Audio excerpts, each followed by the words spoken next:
Le Stade Marcel de Flandre a encore une fois fait le plein pour cette rencontre de la 26e journée de Top 14 entre La Rochelle, 5e, et le Racing, 6e. Deux équipes actuellement en phase finale, mais attention, il va falloir regarder sur tous les autres terrains. Gaël Ficou est bien présent, Dylan Litz lui aussi. Tawera Kerbarlo, c'est le coup d'envoi qui est donné par les Rochelais. Et récupéré dans des positions acrobatiques par les Racingmen à l'entrée de leurs 22 mètres. 5 minutes de jeu, et c'est La Rochelle qui fait parler sa puissance avec ce groupé pénétrant. Monsieur Pradry surveille tout cela du coin de l'œil.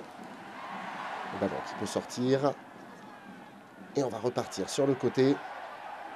Les avants toujours pour fixer dans un premier temps. Et on dynamise et on progresse du côté de cette équipe de La Rochelle avant de partir un peu plus au large cette fois-ci. Astoy joue au pied. Dilinitz récupère le ballon et le long de la ligne de touche file inscrire le premier essai de cette rencontre. On joue depuis seulement 5 minutes et on peut planer du côté de Dilinitz tout sourire. Et on revoit ce très bon travail d'alternance de la part des joueurs de La Rochelle. D'abord de la fixation avec un groupé pénétrant et ensuite du jeu au large. La passe au pied d'Astoy est absolument parfaite. À la fin de 19e minute, La Rochelle mène 7-3 et reprend tout en puissance avec Grégory Aldrit qui échoue au pied des poteaux. Monsieur Pradry intervient. La multiplication des fautes qui va obliger Monsieur Pradry à sortir le carton jaune. C'est Henri Chavancy qui paye la facture. Le Racing va évoluer à 14 contre 15. On revoit le bel effort de Greg Aldrit. Derrière, on prend la mêlée. Une mêlée rochelaise extrêmement conquérante. Kerbarlo récupère le ballon, feinte la passe et franchit la ligne pour le deuxième essai des siens. La Rochelle fait un premier break et mène 12-3.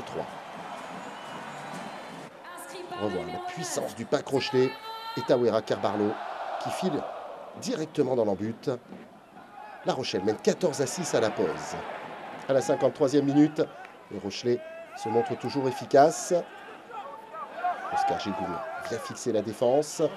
Un premier pick and go et une pénalité. Cette fois-ci, ce sont les Rochelais qui ont été un peu trop généreux et qui ont conservé ce ballon. Tristan Teder peut réduire l'écart. À 25 minutes du terme, le Racing est à 14-9, toujours qualifié. Skelton qui récupère le ballon dans l'approche de l'heure de jeu. Kerbarlo qui glisse, mais qui arrive quand même à donner ce ballon. Un jeu au pied là-bas sur l'aile opposée. Ça sera trop long cette fois-ci, mais il y avait un avantage en cours. Monsieur Pradry donne la pénalité.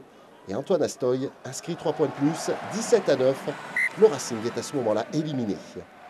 Avec une nouvelle pénalité, le Racing revient dans le top 6 et n'est plus mené que 17-12.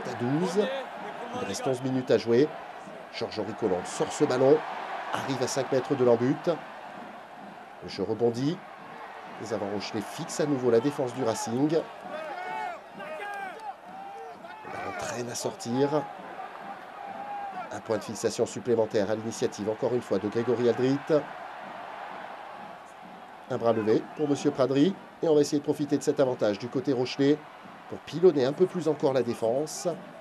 Deuxième avantage, 13. À gauche, à droite, ce sera finalement à droite. Skelton est au relais. La longue passe arrive dans les bras de Jack Nowell. Jack Nowell qui file dans la diagonale et qui inscrit l'essai de la victoire pour cette équipe rochelaise. 22-12. Le Racing est à nouveau éliminé car de l'autre côté, Castres mène à Bayonne.